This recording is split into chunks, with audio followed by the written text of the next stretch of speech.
Welcome back to Warframe. We're going to be spending a lot of time in this menu as we are doing something a little different. We're going to be doing a beginner's guide to Warframe. Now, before you leave, there may be stuff for you newer or you older players who have been here for longer because I have too much time in this game and have played it for too long. Now, that also being said, there's also going to be stuff that you guys do know, some things that you guys may not know, and I'm going to try to piece this together in a way for a new player to not get information overload, because as anybody who's played too much of this game knows, there's a lot. So I'm going to do my best to do bite-sized pieces, go piece by piece in a cohesive manner. And with that being said, let's start with the first, part of Warframe, which is in the namesake, your Warframe. All right. We're going to probably go for loadouts, so Warframe, primary, secondary, tertiary, sentinels, Parazon. You guys get the gist. Which is Warframe, primary, secondary, melee, Parazon.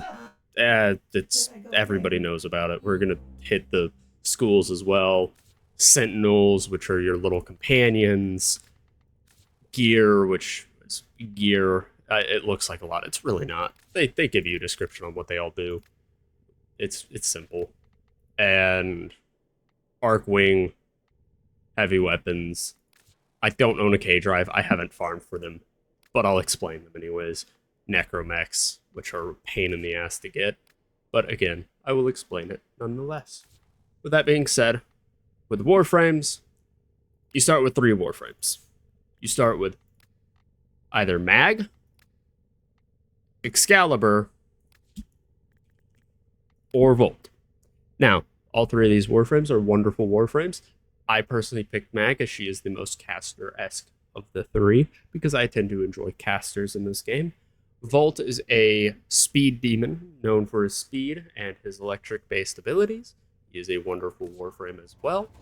His 4 is a great AoE, his 3 is a defense ability, his 2 increases your speed, and his 1 shocks people. And then Grounded Movement generates an electric charge, building up 10 damage per meter that is unleashed with the next attack. He is very good early game. He is very good late game in specific scenarios. Personally, I went with Mag. Mag is another wonderful Warframe. She focuses on casting and magnetization. Who would have thunk it? Polarized strips armors and whatnot, which is wonderful. Magnetized gives a little bubble where your bullets will get stuck in it and repetitively hit enemies. Pools, and nearby enemies gravitate towards Mag, essentially being a vacuum. And then we have Excalibur. Excalibur is my least favorite of the 3, as he's a one-trick pony. You have your Exalted Blade, and that's really all you really spend time with. Sure, you use Radio Javelin every now and again. Sure, you use Radio Blind every now and again. Sure, you use Slash Dash, but really, you're just using Exalted Blade. Those are your 3 starter frames.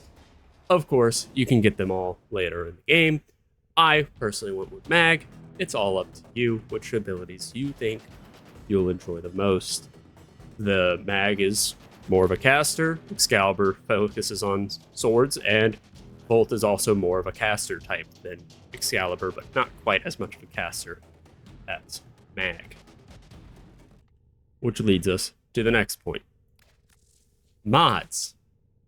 This looks insane. There's a bunch of stuff on screen. Don't worry about it. I'll explain it all. Okay? So, we're going to go to config C here just to show it off easier because I really don't use config C at all.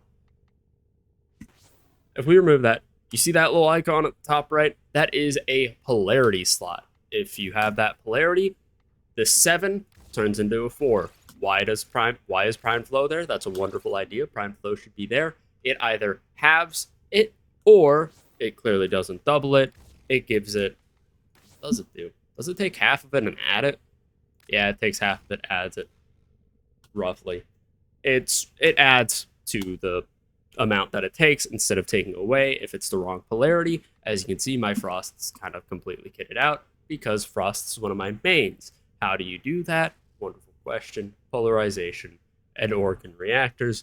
Double your mod capacity. Polarizations give you the polarities. And then Xenarc or lenses are for focus, which we'll get to later. just remember that lenses are a thing. You have your aura mod, which auras are weaker but more passive, and they actually give you polarity or capacity instead of taking away. So if we remove Dreamer's Bond, we lose my capacity. Of course, I don't want to do that. Auras are wonderful one way or another. Xless mods are they're a little more niche, I'll call it. They aren't like, yes, more strength, more health, more range, more efficiency, more duration. They're enemy radar, more slide if you wanted more slide for some reason. Faster stagger recovery, bullet jumps, half cold damage, chance to resist knockdown, which is actually fantastic, which is what I would probably throw on most of my Warframes personally when I get the primed version. And to explain primed versions, I'm just going to do this. Never mind, I don't have a flow. Essentially, primed are better versions of the existing mod. And then you have some Archon mods, which you don't need to worry about that. Those are just another variant of the mods that get bonuses by an element. So, Archon Flow, you have a chance to drop energy orbs, which gives you energy, which you use to cast your abilities. And that's only if you kill the enemy with cold damage, which Frost just so happens to be a cold-based Warframe. Who would have thunk it? You also have Augment Mods. This is why I showed Frost for modding more so than, any other Warframe, because I have a bunch of his Augment Mods. Augment Mods are Warframe-specific mods. Gains 200% crit chance and crit damage against frozen enemies. Hold to cast will grant all allies within 15 meters an additional 100% cold damage, which is wonderful. And allies within affinity range are coated in ice that grants 60 overguard, which is another type of health, which we will also get into shortly. Overguard increases by 20% of your armor once per enemy, which is fantastic, especially when those enemies start having more armor. And then you have, your basic mods. You have range, which, modifies the range of Warframe abilities. You've got strength, which modifies how much damage or how many stats you get out of it. Efficiency, which modifies the amount of energy drain that is used, and duration, which affects the duration of the ability. Like my Avalanche has 8-second duration here. If I had more duration percentage, it would go up. So if I had 200% duration, it would be 16 seconds. If I had 50% duration, it would be 4 seconds.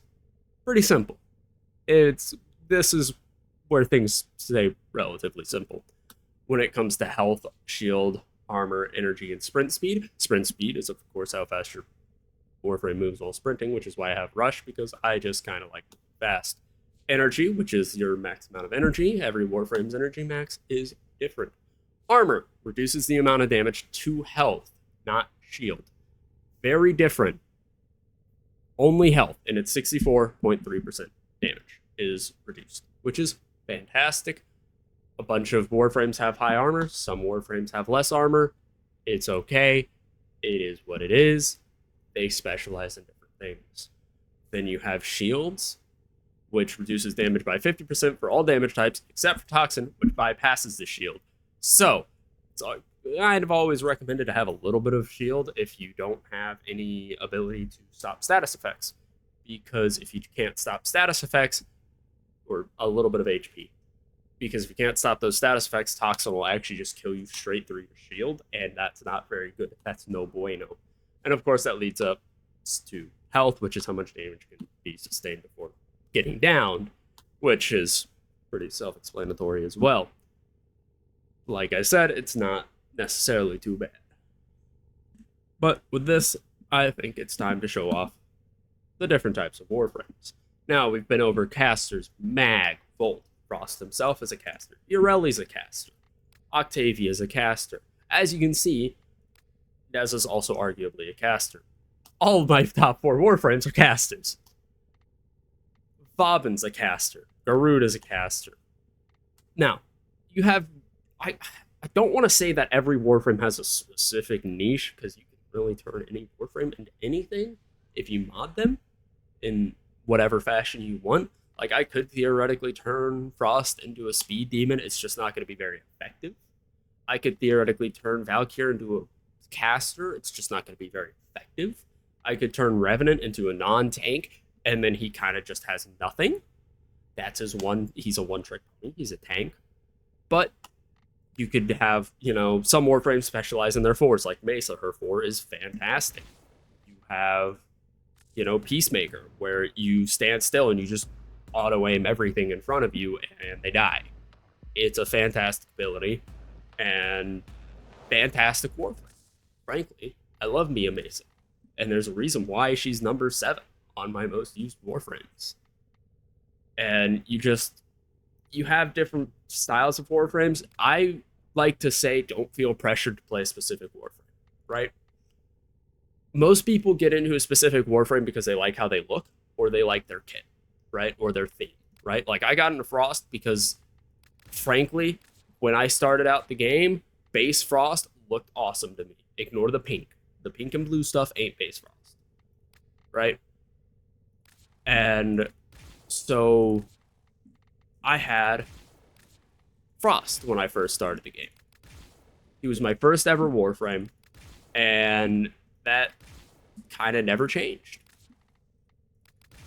And I still love Frost. He is still my favorite Warframe. And as you can see there, attachments and whatnot. We'll get to Fashion Frame later. That's like the last thing I'm touching on. I am not touching that till the end. But this is base Frost, and I frankly love the look of him. And so he was my first ever Warframe, and I like the cold theme. So my brother, when I first started playing the game back when I was, 7? Oh my god, I was like 7. I played Frost when I started. And now this is my Frost, and my Frost build is busted. Sometimes I wish I could go back. But then you have gun-based Warframes. You have, where is she? Support frames who are pretty good. You have support DPS frames. You have crowd control. Okay, I guess I just crowd control. I'm gonna say Gara's crowd control and whatnot. And then you have, niche characters who have their own little specialties. Like Hydra is good at just murdering. Sevagoth's a unique character. Gauss is unique. The Big Chungus himself, Grindel's unique. Dante's pretty unique. All Warframes are unique in their own ways, granted, but, it is what it is. Don't feel pressured to play a specific Warframe just because somebody tells you, hey, you need to play this Warframe. This Warframe is meta. And that leads me to my next point. Bro, don't care about the meta, okay? When you first start off the game, don't watch videos on, the Ignis Wraith build. This is the most busted gun in the game. The Tinic Laxion, the most overpowered laser in the game. The Pennant, the most underrated two-handed Nikana. Don't do that. And let me explain why. Warframe is a game where as you mod, you will inevitably learn more about it, right? I could explain to you how all mods react with each other and how to build anything in the game if you gave me enough time. And that's just a fact of life. Now, am I saying, don't take inspiration from those builds? Absolutely not. But when you are first starting out, you are going to get information overload if you try doing that, because you are just going to, like when I pulled up Frost's build, you just have all these mods. You don't know what they do. Like, Precision Intensify. Well, if that gives me 90% ability strength for my 4th, can I throw on Intensify, which is just general ability strength? No. Because they don't work together, because they're both a form of Intensify. And, why does he have 100% strength? Well, I have Arcanes, which gives me more strength. So my Avalanche always has 100% armor reduction. You get information overload. And so I don't recommend actually looking at those builds. And we'll get to Arcanes later as well. I'm trying to hit things as they come in the game. And modding and Warframes are one of the first things that you ever have to do in the game. So I want to hit those first. And even guns, they have different types of mods, but they're still just mods, frankly. You have prime mods, you have normal mods, you have status mods. And if you mix two statuses together, they turn into another status, like electricity and toxin makes cold, heat and toxin makes gas, cold and toxin makes viral. I think it's heat and electricity makes radiation or magnetic. and you have all these different status effects that have their own specialties. I'm not going to go too deep into it. The game explains, if you just hover over it, what it's good against, what it's bad against. So it does fine. Status chance percentage and crit chance and crit damage are pretty self-explanatory as well. Fire rate, multi-shot, number of damage instances fired per shot, magazine, reload, accuracy, trigger, punch through. I feel like those are all self-explanatory. Over leveling increases max rank by 2 with each forma up to 40.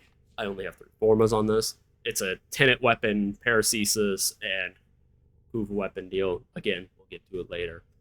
Valence bonuses, cold. It's another Kuva tenet weapon thing, which we will again get to later.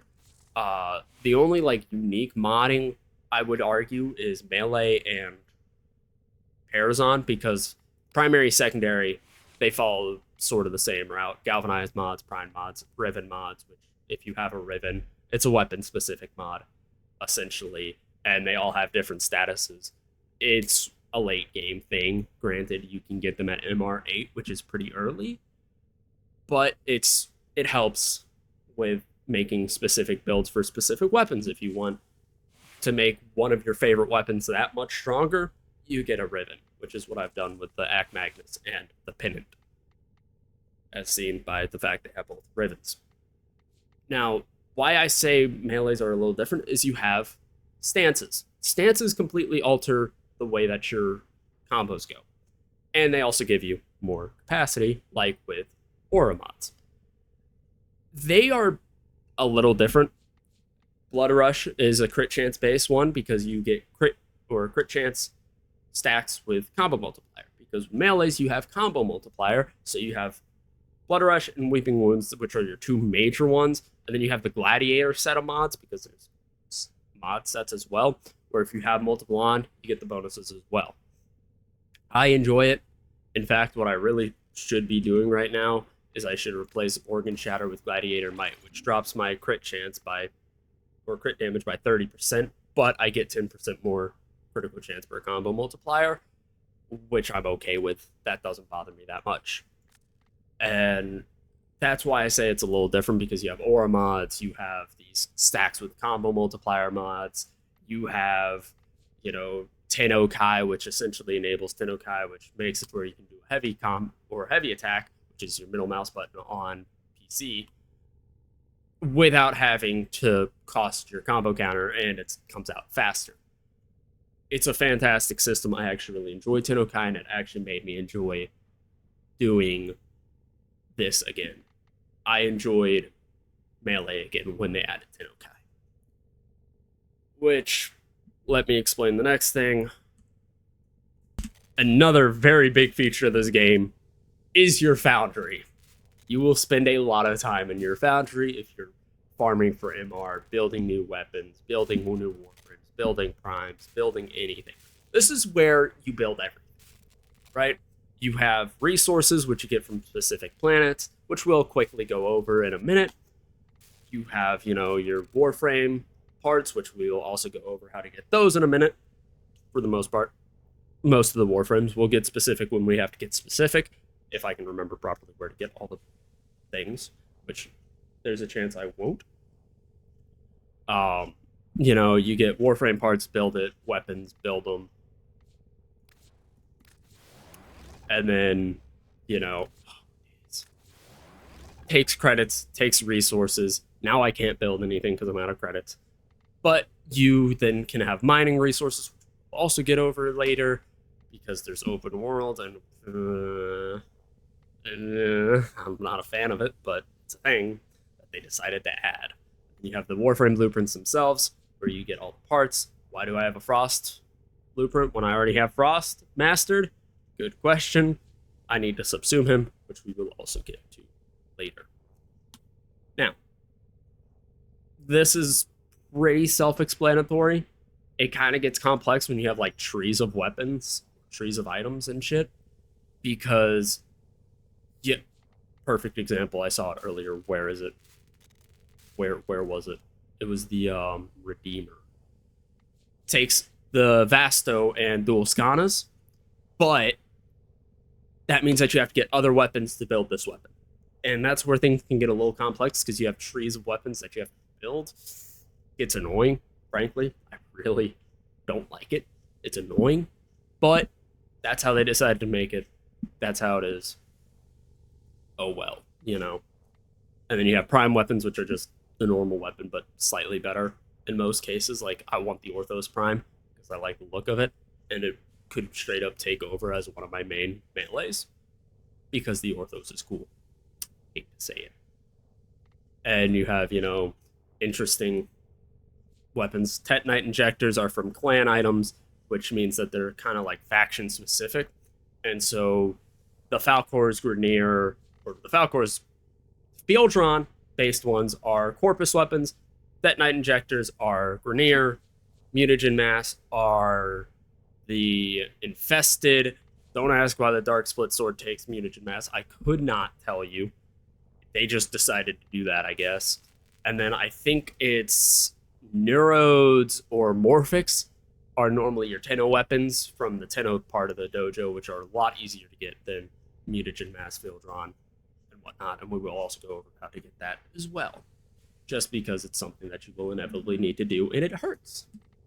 You can also check all of your mods on the other side. Here's your mods. Here's your Foundry. Here's your Arcanes. We'll get to Arcanes. You can have pets. You have Sentinels. Now, the Found, or your mods, I mean, like, you can just look at your mods, say, you know, I want to level up this. You know, Fusion, Transmute, Sell, Dissolve. If you fuse, spend credits, spend Endo, upgrade the mod. If you select 4 of it, you can transmute it into another mod.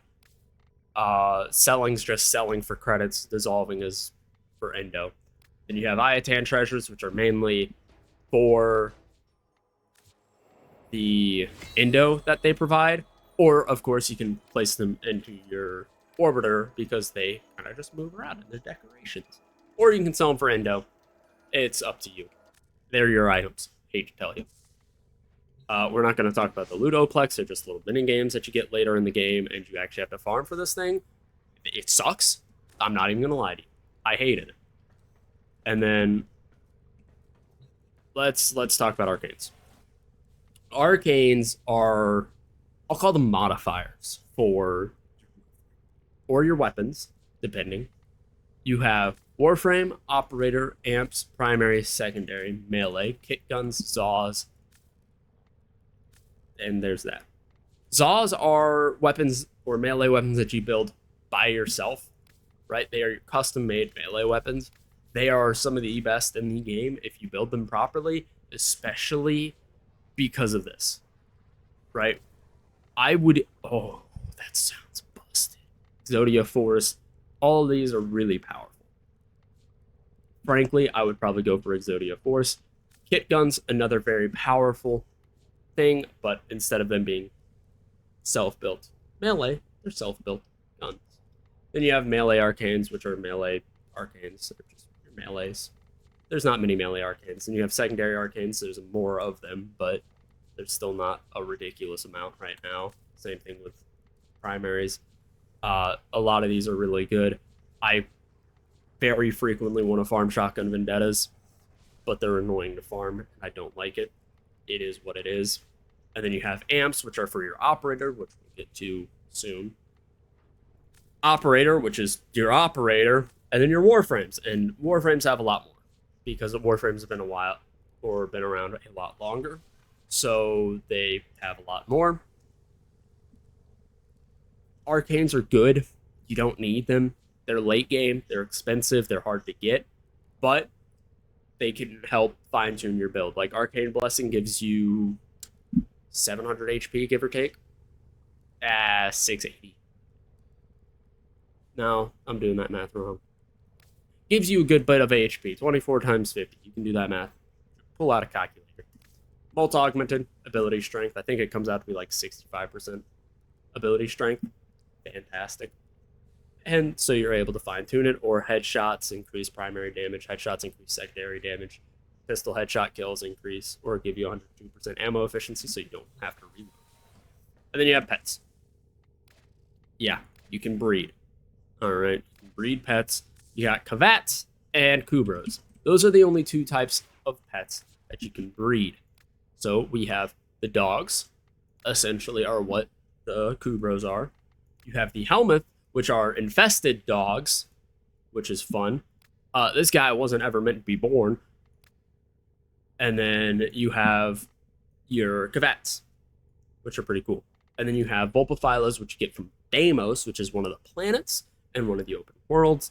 And then you have Sentinels, which you kind of just build like, oh my god, you're ugly. Which you kind of just build like they're a Warframe. Same thing with Moas, but you have to farm in one of the open worlds. Same thing with Hounds, but there's another way to get them, and that's from the Sisters, which is the same way that you get the Tenant weapons. And then you have, you know, like, just Prime versions of them as well. Helios Prime is what I'm currently running because Helios Prime is able to scan things for me, and I'm too lazy to do that. Let's hit gear. It's just gear. You have Spectres that you can spawn. You have K-Drive launchers. You can throw out your glyphs. You have your on-call crew, which is for Railjack, which we'll get to later. I'm realizing that I'm going to probably have to make a part 2. So we're probably going to hit like the midpoint of the game where like you have half of the stuff unlocked. And then we're going to make a part 2 for, you know, you're not noobs, but you've played a good bit of the game. I gotta figure out what word that would be, but then you have Archwing. You get Archwing on Mars. I have all the Archwings in the game. Odinata was sold because I have Odinata Prime. They're all maxed out. You fly around in space and you shoot things. I really don't know what I can tell you. Hey, you can put the skin on Odinata Prime. Okay, that makes sense. Again, modding's the same thing. I don't do Railjack very often, so I don't have many mods, but it's the same concept. Same with the guns. Yes, I have a Grappler Ribbon. It's an arc gun, but I can use it as a heavy weapon, which means that I get to use it in normal missions as well. You have to get to rank 5 with Fortuna and go through a whole hoop and hurdle with that. Vertix, melee, it sucks. I'm not even going to say anything more. Bone Widows and Void Rakes are your Necramechs. They're big old necks. You can't really use them in most missions, but in the missions that they are used, they are required, unfortunately. So they are pretty useful for the specific missions that they are needed. Now, let's hit... Oh, what's next? The Starchart. We haven't even touched the Starchart of the market yet. Let's hit the market real quick. The market's where you get most of your blueprints, skins, all that jazz. You can't get the Void Rig blueprint because you find it in the Necrolisk, which is Deimos. You have weapons like, cool, Fusilight, buy the blueprint, build it. The Ak Vasto, buy the blueprint, get 2 Vastos, build it. The Masseter, buy the blueprint from the Tenno Lab, build it. You know, stuff like that, right? You can get some Warframe builds or Warframe blueprints. And for the most part, in the market, it will tell you where the blueprints are awarded and the parts will be acquired. There are what I like to call pity resources for some of the Warframes, mainly the newer ones like Jade, the Goth, not Caliban. Newer Warframes, that's all that matters. Kalerva's one of them. Where if you don't get the parts, you can use a new resource to build the Warframe and get the parts in. If you're not lucky in getting the parts, like Varuna's one of them, you can buy the parts from Arcadian Yanta. Yeah, you have pity points apparent, essentially. But it tells you like, cool, blueprint. Alid V on Themisto Jupiter, Trinity, Hades Pluto, Ambulus, you need a Nevo nav. Complete the Wave Rider quest. Components can be researched in the Vint Kids Bash Lab Dojo. Build Ureli. Zaku Deimos. Yeah, Campion Drift bounties. Vauban, Nightwave. It tells you how to get them, so they're all different, sort of. It depends on the Warframe. I don't think it tells you everything for Octavia. Octavia's Anthem, Music Puzzle on Ludo, Neuroptics Blueprint and Terrarium, and Systems Blueprint Biowork and Resource Cache and Play-Doh. Never mind, it does tell you how to get Octavia. I lied. Didn't tell me I had to Google it. Mesa is Mutalisk Ladvi on Eris after completing the Patient Zero quest. He's pretty difficult to fight. Not kill, to fight. Just fight him. And that's your market. You know, you can get weapons, you can get equipment, boosters, gear, mods, landing craft stuff, railjack stuff, which is your railjack, which we'll get to that before we do, or after we do the Starchart. Companions, which is where you would get, you know, your Nautilus, to figure out where the Nautilus is built at, get the blueprints, which the blueprints are expensive, granted, but they are highly worth it. Taxon's the only one that's cheap, because the Taxon you get for free. And then you have bundles, Warframe bundles, you know.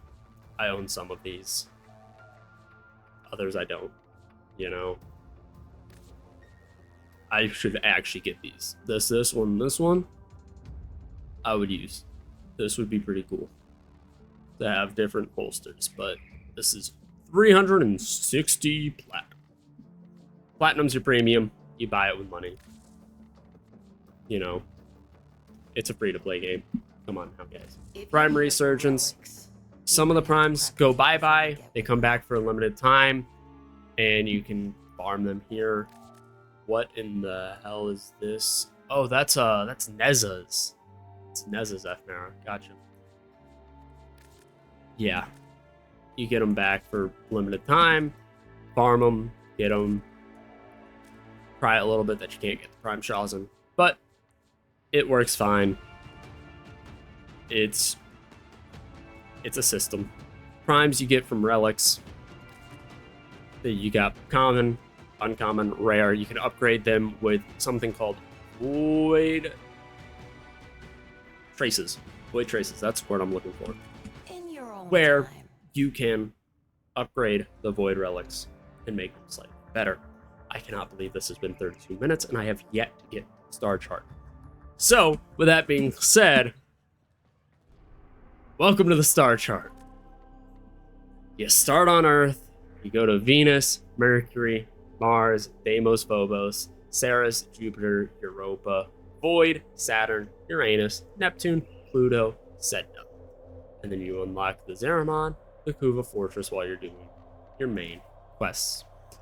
You have a bunch of tabs up here. What the hell do they mean? Let's talk about it. You have Archon hunts, which you unlock later in the game. They're high leveled, as you can see. No respawns. Everything's empowered. Very difficult, meant for high level play. However, it is not that difficult once you get used to it. And you get to that point where you can do Archon hunts. If you go at the right pace, you'll be perfectly fine. Don't worry about it. Sorties are like Archon hunts, but easier, essentially. That's the best way I can put it, is they are Archon hunts, but easy. They're unlocked earlier, and you play 3 sortie missions, you get a reward. Same thing with the Archon hunts, you get a reward for completing missions. Void Fissures are how you get your Prime Warframes, as we were talking about. You have tier 1, 2, 3, 4, 5, 6. I call it 6.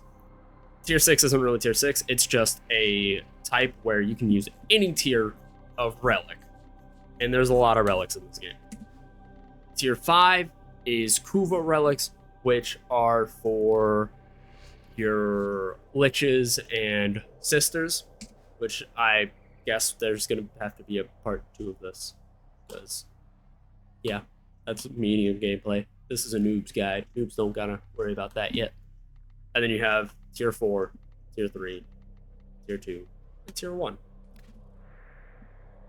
But you go to a planet, fill it out, and if you fill out all the planets in the Starchart, so you do every single one of these nodes, you unlock something called Steel Path, which increases the level by 100, makes the game much harder, but you get more resources, more mods, and you also unlock something called the Arbitrations, which is where you get those galvanized mods that you saw on my loadouts earlier. They can be used for other mods as well. In fact, I actually probably need to do a little bit of arbitrations because there's a mod that I need for my Octavia. And so that's the entire Starchart. The last thing that we're going to hit on is the Syndicates. All of them. We're going to touch on all of the Syndicates. So, you have your basic Syndicates. These are very passive. You play the game, you pick one, you rank up, you get the resource that they want. Like, the Red Veil's going to want Absorbent and stuff. Yeah, an Oracle Catalyst and 100,000 credits from me to rank up with them. They're not getting that out of me. I don't care to do that. I have 3, and I'm fine. That's really how it is. Because when you do 4, you have to juggle it, and I'm too lazy to do that. I really don't want to juggle a Syndicate. Because the Red Veil, I think, is the only one that I could even work with. No. Is it? No. Yeah, no, I would have to just juggle it, and I don't want to do that. That seems like it'll be a pain. So I've decided not to do that, because I have these guys at tier 5, and I'm fine. I'm not bothered by it. And so they have, you know, faction-specific weapons. They have faction-specific Ayatans, faction-specific Augment Mods for your Warframes, which we went over earlier. And, you know, you just get miscellaneous stuff. You get relic packs, some Arcanes for arc gun parts, Exos weapon adapters, and, you know, just like general, just random stuff that you can just find, you know, just on the ground. Pretty valuable. I recommend when you can, which I think is MR2 or 3, instantly start with a Syndicate. So as you're playing the game, you're ranking up with that Syndicate. So when you're later in the game, you're set. Then you have the open worlds. Oh, I'm at 99,000 for the quills. Oh, I can get to tier 5. Sweet. You have 5 tiers on each Syndicate. The Ostron are your Earth bounties, which means open world, do bounties, unlock rank, get to tier 5. Same thing with the quills, but the quills are a little different. They're more so nighttime based, where an Eidolon will spawn, it's a big old boss, kill the big old boss, and you gooch. Fortune has got 3. Fuck the Vent Kids. You ride a K-Drive around and then just make tricks, and you rank up with them. How's it, Clinty? I have to get to tier 5 with them. I have to build all the K-Drives. I really don't want to do that, and I have been yet to do that. Solaris United is your thing. Didn't get him much in the end. Yes, their heads are in their chest. Anyway, that will not happen for you. And so you'll rank up with them. When you get to rank 5, they open up the chest cavity for you, and then you realize that their heads are in their chest, and it's a little fucked up. I really don't know how they don't have a heart. I don't know how they're getting oxygen to their brain. I don't ask. It's sci-fi. All right. So then you have Box Solaris, which is your quills, but for Fortuna. They're big bosses. Then you have the Necrolisk, which is the mother, and you know, you got Entrati, which is the mother. You have the Necroloid, which is Lloyd, which is for your bigger bosses. The Voidrigs are the bosses that you have to fight to pick them up. The Cavia are your newest, and they're a bunch of fish, and they work into Warframe 1999. The Holdfasts are the Zeramon, and again, they're bounties, but they're not open world, while the Necrolisk is. It seems like they're almost trying to hold on to like open world and like pull back on it, which is pretty based, I'm not gonna lie. Then you have Miscellaneous, which is Cephalon, Samaris, and Conclave. Now, I'm sure you're wondering, why are these two neutral? Why is that one at 0 out of 5,000? This is PvP. The Lotus seduced the Tenno, led them on a complacent path like oxen. So, I failed the Oregon, but yeah, I will preserve no one plays it. Nobody plays it. But with that, that is 40 minutes for a beginner's guide, where I try to do it piece by piece, because I could crunch this into 10 minutes. I'm not going to. I'm not even gonna edit this. Maybe. It depends. I feel like I actually did pretty decent job there. So I hope you guys enjoyed. I will see you guys in the next one, where we are going to essentially start the next part from Uranus. When you finish the Nata quest, or the second dream quest, sorry, not Nata. And you will learn a little more. When that video will come out, who knows? Maybe it'll be the day after this, maybe it'll be the same day. Who knows? It's not gonna be the same day. I hope you guys enjoyed. I'll see you guys in the next one. Don't forget to like and subscribe. We'll get into junctions in the next video. Alright, don't worry about junctions. Deuces, boys.